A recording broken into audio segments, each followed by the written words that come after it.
Buen día, doctor Marcelo Desi. Qué lindo es tenerlo junto a Pedro Yélamo en Desayuno de Trabajo acá en Radio La Voz de San Juan y poder dejar grabado esto para las redes sociales nuestras, como es el Face del programa, Marcelo. La verdad que un placer. En breve lo tenemos acá en San Juan, es así el 19, 20 y 21 de mayo. Así será. Buen día, Adrián. Buen día, Pedro. Lindo desayuno de trabajo. Trabajando desayunamos y desayunando trabajamos. Es así. Y Marcelo, nosotros somos seguidores de su tarea apostólica acá en San Juan, ¿no?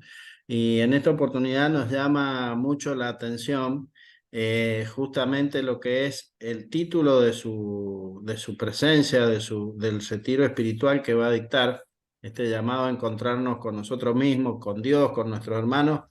Créanme, yo estoy en el Padre y el Padre está en mí. Qué desafío en estos tiempos que plantea Marcelo, ¿eh? Es lo que pide Jesús. ¿Eh? Crean en el Padre y crean en mí. Y no es una doble fe, es la misma fe en el Padre y en Él. A tal punto que Felipe le dice, bueno, Jesús, ¿por qué no nos mostrás al Padre y eso nos basta? Y Jesús le dice, Felipe, Felipe, tanto tiempo que estás conmigo, porque estoy con ustedes, y me haces esa pregunta. ¿No crees acaso que yo estoy en el Padre y que está el Padre en mí? Y que el Padre que está en mí hace las obras. Entonces, Felipe, si no crees en el Padre y no crees en mí, al menos cree en el Padre por las obras que Él hace a través mío. Bueno, esto es una teología de San Juan, ¿no? Es todo un misterio. El padre Aldunate nos decía, siempre que da vuelta San Juan en algo, allí hay un misterio, ¿no? Un misterio, y bueno, misterios desde el mundo, desde el espíritu del mundo, misterio es algo lúgubre, y desde Dios es un misterio de amor.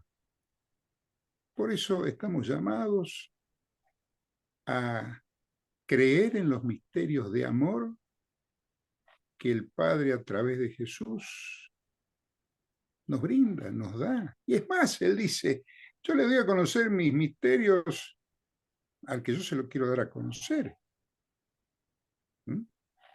De hecho, bueno, hoy es el día, conmemoramos ayer el Día de la Virgen de Luján, y bueno, y la Virgen de Luján no se le apareció a una persona importante, como tampoco se le apareció en Fátima. Vemos los pobres de Yahvé, los anahuín, los pobres de Yahvé, y estamos llamados a ser los pobres de Yahvé. Como decía Jesús, sean como yo, mansos y humildes de corazón. ¿Y quién de nosotros puede decir yo soy humilde? Creo que nadie, porque sería un acto de soberbia. Así que, Adrián, querido amigo, caminemos en busca de este camino que es Jesús, y en este camino no vamos a tener personas que nos abaniquen, sino que vamos a tener obstáculos, pero lo vamos a ver con el cristal de la mirada de Jesús. Cristal que nos permite, por ejemplo, no solamente ser testigo del amor de Dios, que a pesar de nuestras infidelidades, de nuestros malos comportamientos, por llamarnos de alguna manera, porque Él respeta la libertad, ¿no? El amor es perfecto si hay libertad, si no hay libertad no sería perfecto nuestro amor a Dios.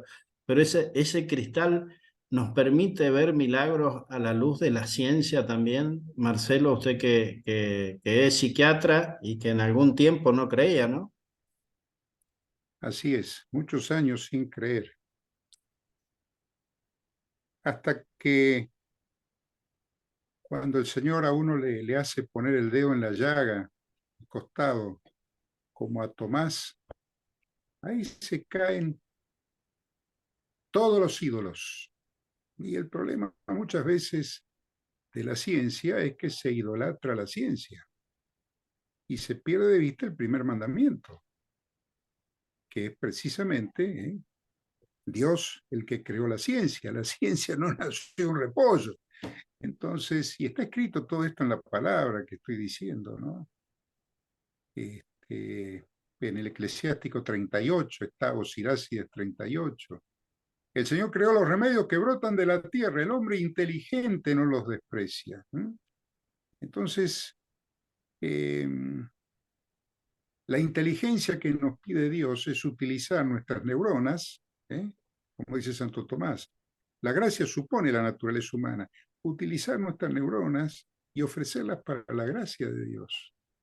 Entonces, ¿eso qué trae?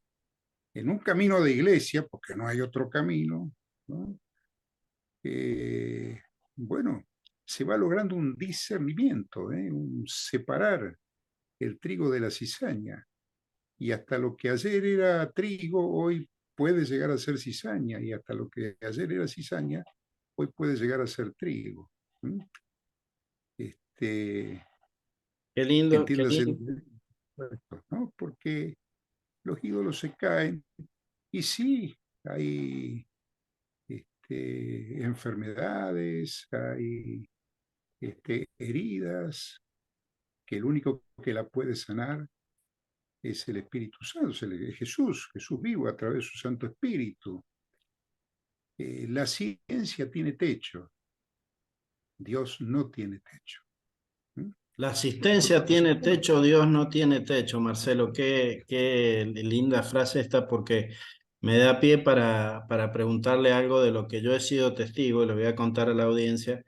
En el caminar junto a Marcelo Desi, ¿no? Acompañándolo, participando de sus ejercicios, haciéndolo, no me dejo de sorprender junto a usted de la grandeza de Dios, ¿no? Yo lo veo el primer sorprendido de usted cuando Dios obra milagros, ¿no?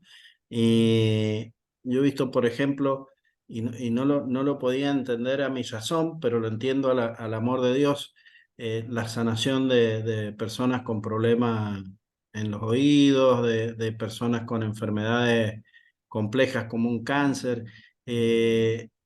Dios no tiene techo, Marcelo, cuando uno abre el corazón, ¿cuál es el secreto? Crean en mí y crean al menos por mis obras, dice Jesús.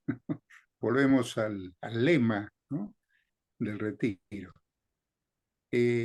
Adrián, es que Dios obra no gracias a nosotros, obra a pesar de nosotros, ¿no?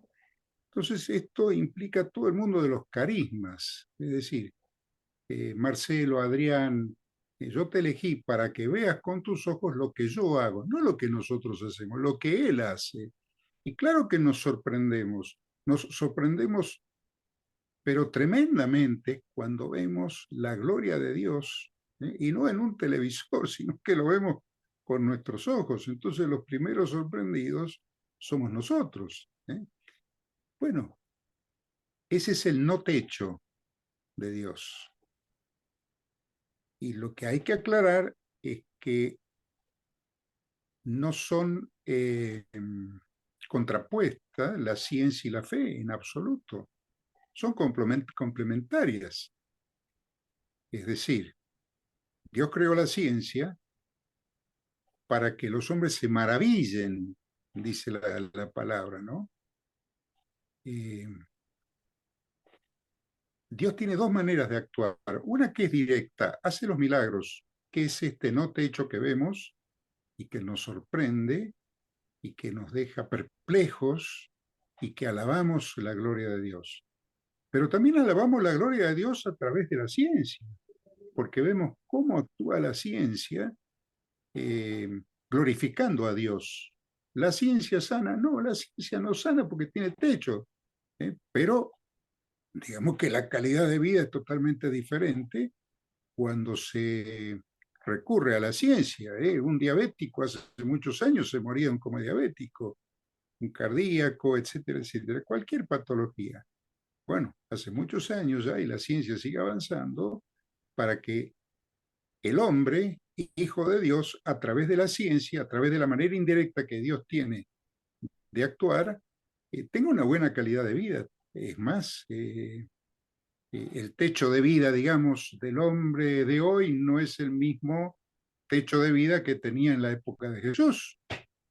Este, y parecería que en el futuro que ya la vida va teniendo cada vez más techo. Ya un hombre de 90 años es un hombre que no es uno solo, sino que vemos varios hombres y mujeres, obviamente, de más de 90 años, lúcidos, trabajando.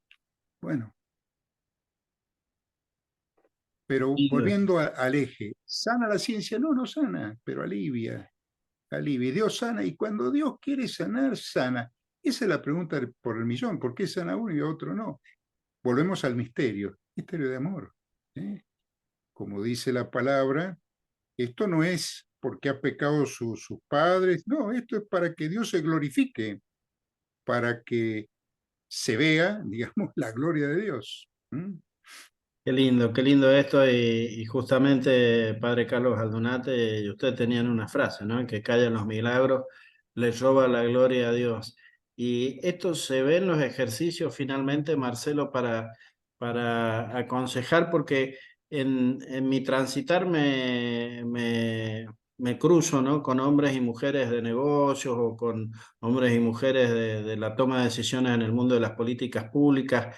Es importante darse tiempo para uno mismo y llamarse a silencio de vez en cuando para escucharse, no solamente para escuchar a Dios, ¿no? Yo pienso en Alsen Grum, por ejemplo, que atiende a muchos hombres y mujeres ateos allá en Europa y aconsejan esto, ¿no? ¿Por qué? Desde el punto de vista de la fe y de la psiquiatría, esta herramienta que es los ejercicios espirituales tiene tanto valor hoy. Tuvieron valor siempre los ejercicios espirituales de San Ignacio, ¿eh? El discernimiento, que es el carisma de los jesuitas, ¿no? De la orden. No por eso tenemos que dejar de acordar, obviamente, que todos los santos han tenido discernimiento desde ya, porque pues, se han hecho parecidos a Jesús. En los ejercicios es un llamado a encontrarse con Jesús en realidad. Eh, el ejercitante se pone en manos de Jesús. ¿Eh? ¿Cuál es la tarea del que da los ejercicios? Poner al ejercitante en el corazón de Jesús. ¿Mm? Y Jesús hace su obra. Jesús hace su obra. ¿Y cómo hace su obra Jesús? Yo que sé cómo hace su obra. Si alguien quisiera explicar cómo obra Jesús, sería de tamaña soberbia, ¿no? Jesús obra de esta manera, Jesús obra. Lo que sí tenemos que tener en claro todos, y esto es un riesgo grande, que el mundo trata de sacarnos siempre de Dios, sacarnos de la oración, o meternos tanto en la introspección. Siempre hay que mirar a Jesús. Mirando a Jesús nos vamos a encontrar a nosotros. Y vamos a encontrar nuestros dolores, nuestros sufrimientos, nuestras heridas conscientes e inconscientes, porque el Espíritu de Dios obra, como dije, a pesar de nosotros. Entonces, poniéndolo al ejercitante en manos de Jesús o en el corazón de Jesús, Jesús obra, hace su obra, y nosotros vemos la obra de Dios y lo glorificamos a Dios por su obra. En realidad, bueno, nosotros somos renovados en el espíritu, eh, sin pertenecer a la renovación carismática, pero renovados en el espíritu. ¿Y qué significa renovados en el espíritu? Dejar que el espíritu ore en uno. Es importante el silencio interior, ¿no? Esa, esa quietud crística, porque Jesús estuvo en medio de multitudes, pero se iba a orar al Padre y se iba al monte a orar. Bueno, nosotros tenemos que ir a nuestro monte también a orar, a encontrarnos con Jesús. Y en realidad nosotros creemos que vamos a encontrarnos con Él cuando en realidad Él se quiere encontrar con nosotros. Qué lindo. Porque también está escrito en la palabra que la gracia siempre es previa. Cuando tenemos deseos de la cosa de Dios es porque Dios, digamos, pone el deseo en nosotros de Él. Entonces vamos a los retiros Y todo retiro es bendecido, no hay retiro más bendecido que otro. Eh, Toda misa es misa, en toda misa se consagra el cuerpo de Cristo. No es que una misa sea más importante que la otra. El sacerdote consagra el cuerpo de Cristo y la sangre de Cristo. Y lo que no tenemos que perder de vista es que esto hay que hacerlo en la iglesia, en la iglesia.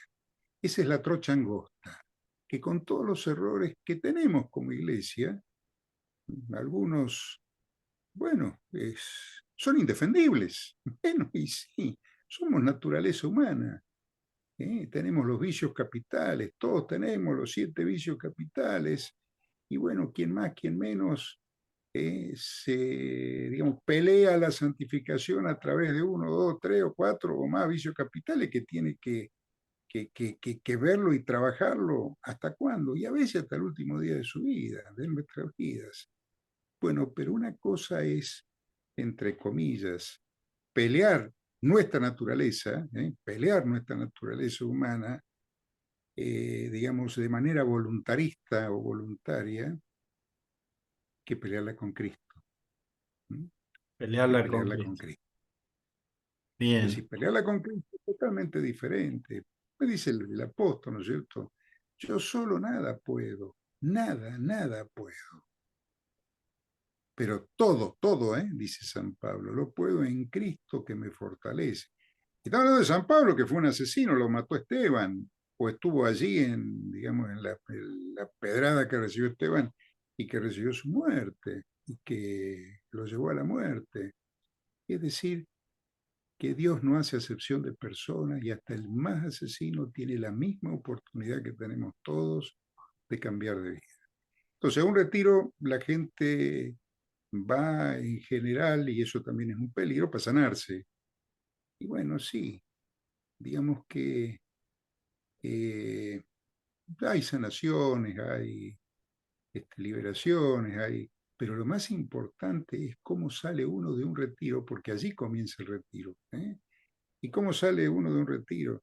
Y si no hay cambio de vida y salió sanado, y el único cambio es que antes tenía una enfermedad y ahora no la tiene, antes tenía una herida y ahora no la tiene, y no sigue en un camino de iglesia, y realmente ha servido de poco el retiro. Clarito y contundente, Marcelo, como siempre. Con Pedro le agradecemos muchísimo su participación en Desayuno de Trabajo y lo esperamos el 19, 20, 21 acá en San Juan con mucha ansia. Dios allana los caminos y siempre permite su presencia acá y bueno, lo esperamos con mucho gusto, ¿no? A usted, junto a, bueno, Fundación El Camino y los equipos de formación espiritual cristiana de San Juan. Un placer, Marcelo. Muchas bendiciones, Adrián y Pedro. Un gran abrazo en Jesús y en María y en la iglesia. Gracias y hasta siempre.